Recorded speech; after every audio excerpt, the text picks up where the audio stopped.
तो सभी को नमस्कार। जो हमारा आज का मुद्दा है वो है अरविंद केजरीवाल को लेकर। यहाँ तक कि जैसा कि जानकारी है कि अरविंद केजरीवाल अपने सीएम पद से इस्तीफा दे चुके हैं। उसके बाद उन्होंने अपनी ही पार्टी के नेता आतिशी को सीएम पद सौंपा। फिर मकान को लेकर चाहे कई सारे विवाद रहे हों, यहाँ पे कई सारे विवाद रहे, लेकिन अब एक नया विवाद सामने आ रहा है कि अरविंद केजरीवाल अब दिल्ली के बाद हुकूमत करने वाले हैं पंजाब में।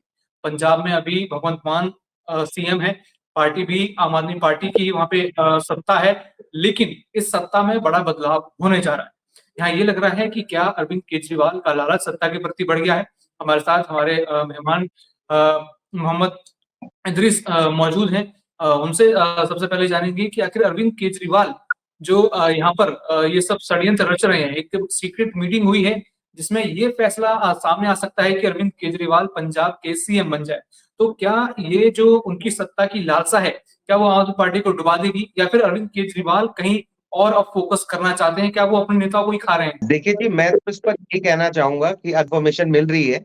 अगर ऐसा है, अगर वो कोई भी इस तरह का काम करते हैं, तो ये सत्ता की एक तरीके से लालच, ये सत्ता का एक तरीके से लोभ हुआ कि वो वापस से हम्म, ज्वाइन करना चाहते हैं, वहां सीएम बनना चाहते हैं, उनके मन की लालसाएं हैं। लेकिन इस वक्त हम्म, देश के अंदर बहुत सी विकट समस्याएं हैं, और वो विकट समस्या ये है। अभी रिसेंटली आज की न्यूज में देख रहा था मैं, 5,000 करोड़ रुपए की ड्रग्स पकड़ी गई है गुजरात में। तो इसकी जिम्मेदारी बनती है जितनी भी पार्टियां हैं, राजनीतिक पार्टियां हैं, उनको इसके खिलाफ आवाज उठाने के लिए कोई तो बने।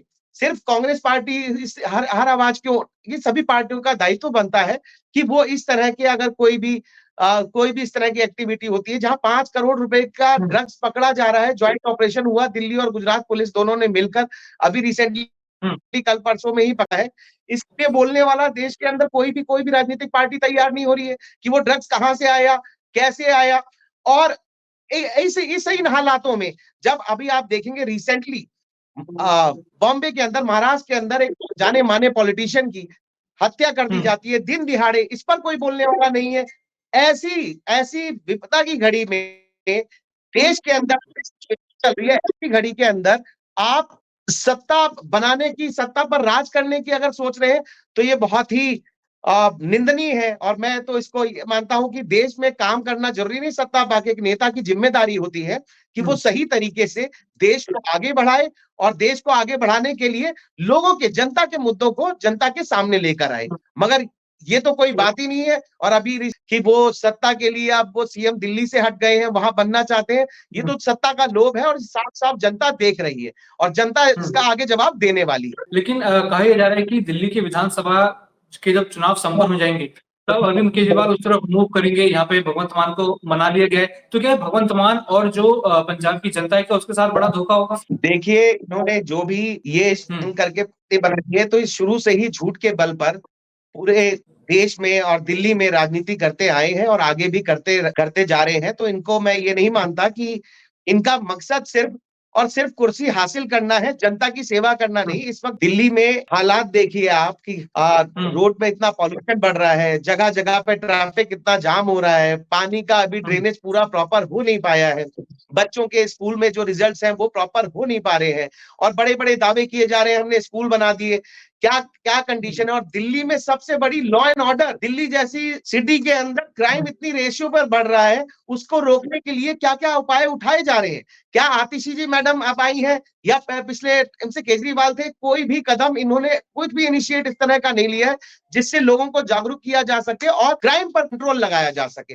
तो मैं तो इन्हें सरासर, इनको सिर्फ सिर्फ सत्ता पानी है, और सत्ता पाने के लिए ही ये अपने जो भी गतिविधियां करते हैं, हम्म। तो ये सब सत्ता के लिए कर रहे हैं। देखिए, मैं आपसे जानना चाहूंगा, आप एक वकील हैं, कि अगर इस तरीके से सीएम रातों रात हटा दिया जाए, एक नया सीएम बना दिया जाए उसी पार्टी का, लेकिन वो पहले किसी राज्य का सीएम रह चुका है, तो उसमें क्या किसी तरीके से, क्या क्या कोई कानून की वजह से भी उनको रोका जा सकता है? क्या ये किस तरीके से संभव हो सकता है? देखिए, तो ये उनके ऊपर अगर शराब कोई भी घोटाले के पार्टी, आरोप भी कोई हैं भी कई सारे। राजनीतिक पार्टी है, अगर कोई भी पार्टी अपना सीएम नॉमिनेट करना चाहती है, तो हम्म, उनके राजनीतिक, उनके पर्सनल दस है, लेकिन जनता द्वारा चुना हुआ प्रतिनिधि, क्योंकि जब भी कोई जनता हम्म, किसी को चुनती है, तो उसके बाद उसे उसके उसकी ताकत के अनुसार पर उसे उसका पार्टी में हक दिया जाता है। अब ये हम्म, अंदर क्या कर रहे हैं, लेकिन ये मैं फिर यही बताना चाहूंगा कि इस वक्त being a lawyer negligent can't be excuse. तो अभी आपसे मिला है, ये कितना सच है कितना झूठ ये मुझे नहीं पता, लेकिन अगर ऐसा है, हम्म, तो ये तो बिल्कुल ही अब ये तो जनता के लिए, जनता खुद समझदार है और जनता देख रही है कि ऐसे पॉसिबल है। सिर्फ कुर्सी, अगर अगर कुर्सी ही मायने रखती है तो फिर तो मैं तो नहीं मानता कि इसके अंदर कि लोग इसे पसंद करेंगे और लोग इनकी मंशा भी पहचानेंगे। देखिए, अभी अरविंद केजरीवाल के ऊपर, उनकी पार्टी के कई नेताओं के ऊपर शराब घोटाले के मामले हैं।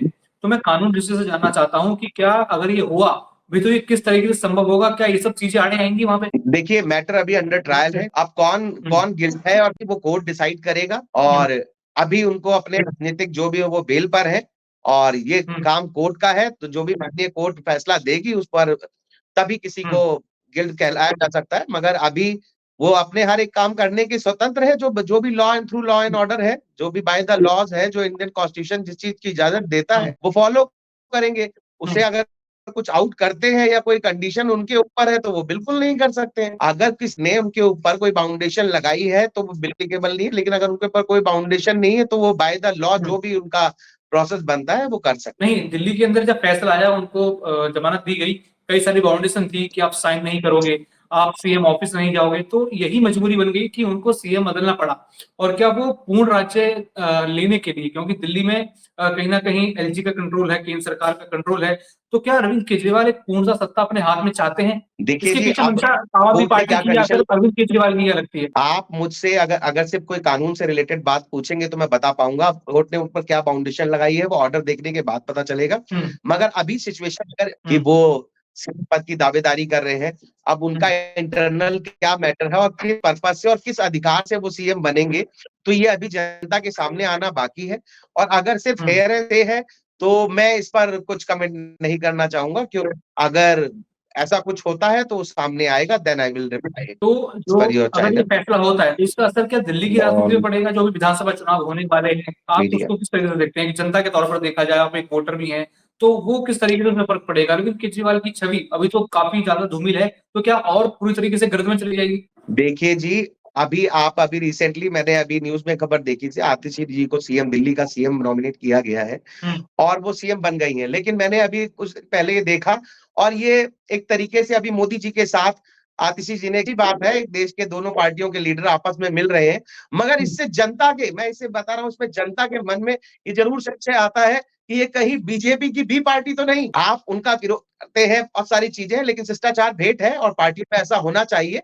हुँ। मगर ये कहीं न कहीं जनता के मन में भी शक उत्पन्न करते हैं। अभी रिसेंटली आतिशी जी ने नहीं, शिष्टाचार नहीं, भेंट इसमें की थी, शक क्या आपको पैदा पता हो रहा होगा है? फिर शायद। तो तो मैं ये मल्लिकार्जुन बताना खड़गे भी चाहता हूँ कि जो है जनता जाग रही मिलते है हैं, और आपको ये भी बता प्रधानमंत्री दूँ नरेंद्र आपके मोदी से। चैनल के माध्यम से कि जनता सब समझती है हुँ, और इसका जवाब वो आने वाले चुनाव में, मैंने कब कहा, मैंने बोला शिष्टाचार भेंट होती है, एक लीडर को हुँ, दूसरे लीडर से मिलना चाहिए। मगर जो हुँ, इस वक़्त सिचुएशन उनकी पार्टी की है, अभी रिसेंटली वो नॉमिनेट हुई है और उनके अपने राजनीतिक मतभेद हो हुँ, सकते हैं, मगर 2 लीडर्स आपस में मिलते हैं इससे कोई फ़र्क नहीं पड़ता। मगर हुँ। ये कहीं न कहीं संशय देता है कि ये हो सकता है कि बीजेपी की ये बी टीम हो, हुँ। ऐसा मेरा मानना है। यहाँ यहाँ मेरे ये क्लियर करिए बीजेपी की पर्सनल कितनी पर्सनल कितनी व्यू बी है तो टीम है? मैं एक्सप्लेन एआईएमआईएम बीजेपी की बी कर टीम है, सकता हूँ, कांग्रेस बीजेपी मेरे की बी मन की टीम है, बात है आम कि आदमी मुझे पार्टी ऐसा बीजेपी लगता की है कितनी टीम है? कि कितनी इस बी टीम तरह है की इधर? आप एक तरफ तो उनको हर जगह से ऑब्जेक्ट करते हो, हुँ, हम ऐसा नहीं होने देंगे और भ्रष्टाचार भेंट है, वो करते रहे, तो ये चीज़ें जनता के बीच में भी आनी चाहिए। जनता हुँ, इसी तरीके का एग्ज़ाम्पल बहुत अच्छा है। मैं अगर मैं आपको बता दूँ, मैं बता दूँ, आतिशी जी की जो शिष्टाचार भेंट है, वो बहुत हुँ, अच्छा मैसेज है, लेकिन ये जनता हुँ, के बीच में भी जाना चाहिए कि अगर कोई आदमी, हुँ, एक आदमी कांग्रेस की मानसिकता रखता है और एक आदमी बीजेपी की मानसिकता रखता है और एक आदमी आम आदमी पार्टी की मानसिकता रखता है, तो वो आपस में हुँ, मिलते रहें। आप छोटे से हुँ, इलाकों में जाइए, लोग पार्टियों के नाम पर एक-दूसरे से लड़ रहे हैं। हुँ, आप देखिए इस वक़्त देश की सिचुएशन क्या है, उस पर बोलने का किसी को कोई भी लीडर इनकी पार्टी से अभी तक इतने रिसेंटली है और वो बस बताते हैं कि उनका जो भी लोग उन्हें सोशल मीडिया पे देख, बॉम्बे के अंदर एक एमएलए को आदमी पार्टी की तरफ से कहीं से भी कोई बयान नहीं आता, कोई दूसरी पार्टियों की बीजेपी की तरफ से कोई बयान नहीं आता। क्या ये देश के कानून पर, ये देश के हुँ। कानून पर एक सवाल नहीं है? 5,000 करोड़ नहीं, गुजरात के अंदर वहाँ तो आरोपी पकड़े गए ड्रग्स हैं, पकड़ी सारे जाती साथ है। उन्होंने कबूला भी है। अरे आरोपी पकड़े गए हैं, मगर सवाल ये नहीं है कि ड्रग्स आ गई है, वो ड्रग्स आई कहाँ से और ये क्राइम करने वाले लोग हैं कौन? तो ये देश जो सुरक्षा एजेंसीज है, उन पर ये सवाल उठता है या नहीं उठता? इस पर कोई सवाल करेगा? इस पर कोई चर्चा करेगा? इससे बड़े देश को और क्या खतरा हो सकता है? लेकिन किसी को भी इस बारे में डिस्कस नहीं करना। बस यही डिस्कस यही करना है कि अभी सीएम साहब केजरीवाल साहब अभी शपथ ज्वाइन करेंगे या नहीं करेंगे। अगर वो इस तरह से ज्वाइन करते हैं तो इस वक्त उन्हें राजनीतिक दौरों को समझना पड़ेगा और राजनीति के लिए लोगों के लिए आवाज उठानी पड़ेगी, लोगों के लिए बोलना पड़ेगा। और इस पर मैं शेर कहूंगा, जुल्म के साये में बोलेगा कौन, जो चुप रह गया वकील तो बोलेगा कौन। तो मेरी जिम्मेदारी बनती है नैतिकता की कि मैं जवाब दूं कि इस वक्त लीडर्स को, केजरीवाल साहब को बयान देना चाहिए, केजरीवाल साहब को दिल्ली पॉल्यूशन के लिए कुछ कदम उठाने चाहिए, या आतिशी जी को भी दिल्ली को पॉल्यूशन के लिए कदम उठाने चाहिए। दिल्ली आपस में घुट रही है और बच्चों का भविष्य खतरे में है। इतना पॉल्यूशन जो एक सीधा सवाल मैं आपसे करता हूँ, फैक्ट मैं आपको बताता हूँ। वो सवाल नहीं है, लेकिन उन्हें अपनी सीएम की कुर्सी की बड़ी चिंता है। आपने यहाँ बी टीम की बात करी, आप देखिए कि इस वक्त आज हमारे सबके बच्चे, बोलिए सर। यहाँ पर आबकारी नीति का सारा मामला हुआ, ईडी सीबीआई आम आदमी पार्टी के पीछे पड़ी, यहाँ पर आम आदमी पार्टी की छवि धूमिल हुई। सारा आरोप बीजेपी के ऊपर है कि बीजेपी ने सारी साजिश रची, लेकिन इनडायरेक्टली या डायरेक्टली फायदा क्या यहाँ कांग्रेस को पहुंच रहा है? क्या वो ये सब चीजें अपनी दिल्ली में जमीन बनाने के लिए कर रही है? क्योंकि 15 का चुनाव हो, 20 का चुनाव हो, अरविंद केजरीवाल ने पूरी तरीके से, बीजेपी भी उसमें, कांग्रेस भी उसमें, पूरी तरीके से उखाड़ फेंका। क्या जमीन कहीं ना कहीं आप बीजेपी के सहारे बना रहे हैं? क्योंकि आरोप तो आप लोग भी बीजेपी पे लगाते हैं। देखिए, कांग्रेस हमेशा जमीनी स्तर पर काम करती आई है और जनता के लिए आवाजें उठाती आई है। कांग्रेस के लिए ये जरूरी नहीं कि वो सत्ता में आकर बैठे, वो जनता की आवाज हर वक्त उठाती रहेगी और राहुल गांधी जी की मोहब्बत की दुकान चलती रहेगी। हमारा हर कांग्रेसी का, मैं आज आपको मतलब बता दूं, 1947 से पहले लोगों को कांग्रेस कहा जाता था, लोगों के समूह को, जो लोगों की, जनता की आवाज को जनता तक और उसके चुने हुए प्रतिनिधियों तक पहुंचाती थी। तो हम जनता की आवाज को पहुंचा तो ये रहे जो हैं, आवाज जो आपने पहुंचाने वाली बात करी, हरियाणा में क्यों नहीं पहुंच रही है? उनको बता दें, हमारी पार्टी का मकसद सिर्फ इतना है, हिंदू मुस्लिम सिख ईसाई इन सबको मजबूत करना है, सबको साथ लेके चलना है और यही हमारी आवाज है, यही सबका साथ सबका विकास है। और तब तक इस भाईचारे को बढ़ाने के लिए, और आपको मैं बता दूं, आर्टिकल 51 क्लियर तौर पर कहता है, ये रिस्पॉन्सिबिलिटी बन एक जिम्मेदार नागरिक की कि वो अपने समाज में भाईचारा पैदा करे, क्या करे, उत्पन्न करे। तो ये आपकी, मेरी, हर लीडर की जिम्मेदारी है कि जाति से, जुबान से और वेशभूषा से आदमी को ना पहचाना जाए, हम भारतीय हैं ये पहचाना जाए और हम सभी को अपने अपने तरीके से अपनी अपनी पूजा पद्धति करने का अधिकार है, किसी भी जगह पर। चलिए, आपने कायदे और कानून के भाईचारे की बात करी, सुनिए मेरी बात सुनिए, भाईचारे की बात करी, मोहब्बत की दुकान की बात करी। देश में वो कौन सी मोहब्बत की दुकान है जो सबकी जातियां पूछती है, सबको कहती है कि जितना हक होगा उतना आपको चीज काम कर रही है। ये तो बांटने वाली बात जनता को ये समझना पड़ेगा। मैं आपको बता दूं, देश का भविष्य भूखा हो रहा है और लोग अभी कह रहे हैं कि इंडिया डिजिटल हो रहा है। आप देखिए उड़ीसा और गांव में अंदर जाकर के कितनी कुपोषण की समस्या, क्या आप कहेंगे इंडिया के अंदर बनी नहीं? कि मोहब्बत की दुकान की बात आपने करी कि मोहब्बत की दुकान खुल रही है, हिंदू मुस्लिम सिख ईसाई सब एक आ रहे हैं, तो हर रैली में जाकर, हरियाणा हो, पंजाब हो या जम्मू कश्मीर हो, राहुल गांधी क्यों कहते हैं कि जितनी भागीदारी उतनी हिस्सेदारी, क्यों सबकी जात पूछने लगते हैं? देखिए, मैं आपको बता दूं, देश को एक सूत्र में बांधने के लिए बहुत सारी चीजें ऐसी हैं जो अगर अगर आपको ये मानना पड़ेगा कि एक समाज को, सारे समाज को और सभी लोगों को साथ चलने के लिए उन सबको बराबरी का हक देना होगा। अगर कोई वैसे अगर कोई व्यक्ति कमजोर है या किसी आदि से कमजोर है तो उसे उठाने के लिए जो गवर्नमेंट कदम उठाती है वो उठाती है। और ऐसा नहीं कि सिर्फ कांग्रेस ही कमजोर है, वो तो किसी भी जात का हो सकता है। मैं आप ही का जवाब दे रहा हूँ। अभी बीजेपी गवर्नमेंट नहीं, मैं कह रहा हूँ जो कमजोर है वो तो मात्र ओबीसी का नहीं होगा, वो तो ब्राह्मण जाति का हो सकता है, जाट जाति का हो सकता है, किसी भी जाति का हो सकता है। बिल्कुल, तो इसके लिए नए कानून बनने चाहिए और बनाए जाएंगे। लेकिन मैंने बताया 2014 से हमारी गवर्नमेंट नहीं है और हमारी गवर्नमेंट ने, कांग्रेस पार्टी ने हमेशा कुछ नया करने की हमेशा सोची है। आज जो कंप्यूटर जिसमें आज हम लोग डिजिटल बात कर रहे हैं, इसके पीछे भी कांग्रेस ही है।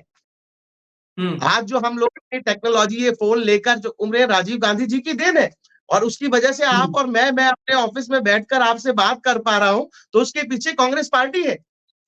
आप देखिए कि दिल्ली के अंदर ये जो कोर्ट बने हैं, ये भी इसके पीछे कौन है? इसके पीछे भी कांग्रेस पार्टी है।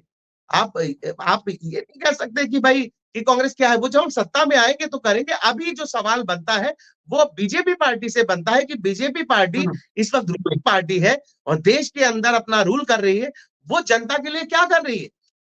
जब कांग्रेस, अगर हम लोग सत्ता में आते हैं तो हमने तो जो वादा किया है वो करेंगे, लेकिन अभी आपका हम्म, सवाल जो होना चाहिए वो बीजेपी के पदाधिकारियों से होना चाहिए कि भाई आप जनता के लिए क्या करने वाले हैं। अभी हमारा तो कोई औचित्य ही नहीं है। आप जो सवाल कर रहे हैं ये तो बीजेपी वाले ज्यादा अच्छे से बता सकते हैं। अभी रामवीर भदौड़ी जी से पूछिए कि आप साउथ दिल्ली के लिए क्या नए प्लान लेकर आए हैं। सत्ता संभाले हुए इतना समय हो गया। बासिल स्वराज जी से पूछिए कि वो दिल्ली के लिए क्या करना चाहती हैं। मैं तो एक अधिवक्ता हूं और लोगों की बात पहुंचाने के लिए आपके चैनल के माध्यम से बता रहा हूं, मगर इस वक्त रूलिंग पार्टी दिल्ली के लिए क्या करने वाली है वो जनता को पता चलना चाहिए। और बहुत अच्छा होगा कि अगर वो कुछ नए प्रोजेक्ट लेकर आए, पर अभी तक काफी टाइम से दिल्ली वाले तो एज यूजुअल है। आप भी दिल्ली के निवासी हैं और जानते हैं दिल्ली की हालत। तो दिल्ली का उद्धार हो, नहीं तो मैं विश्वास दिलाता हूं अगर कांग्रेस पार्टी अगर रूलिंग पर आती है तो दिल्ली की सारी समस्याओं को दूर करने का पूरा कोशिश करेगी। चलिए, तो आज का इतना ही समय था हमारे पास। तो आज की पूरी जो कन्वर्सेशन थी अरविंद केजरीवाल के सीएम बनने से लेकर दिल्ली विधानसभा चुनाव और साथ ही साथ कई और मुद्दों पर गई। तो जनता से भी जानना चाहेंगे कि आखिर जो आज की जो हमारी डिबेट थी, आज का जो हमारा मुद्दा था, वो उनको कैसा लगा। हमारे साथ आज जो मेहमान मौजूद थे वो मोहम्मद इदरीस हाशमी थे, जो कि एक अधिवक्ता है और साथ ही साथ साउथ दिल्ली से कांग्रेस के बड़े प्रवक्ता भी हैं। तो आज के लिए इतना ही। बाकी और भी ऐसी खबरें जानने के लिए देखते रहिए यूआईपी न्यूज। धन्यवाद।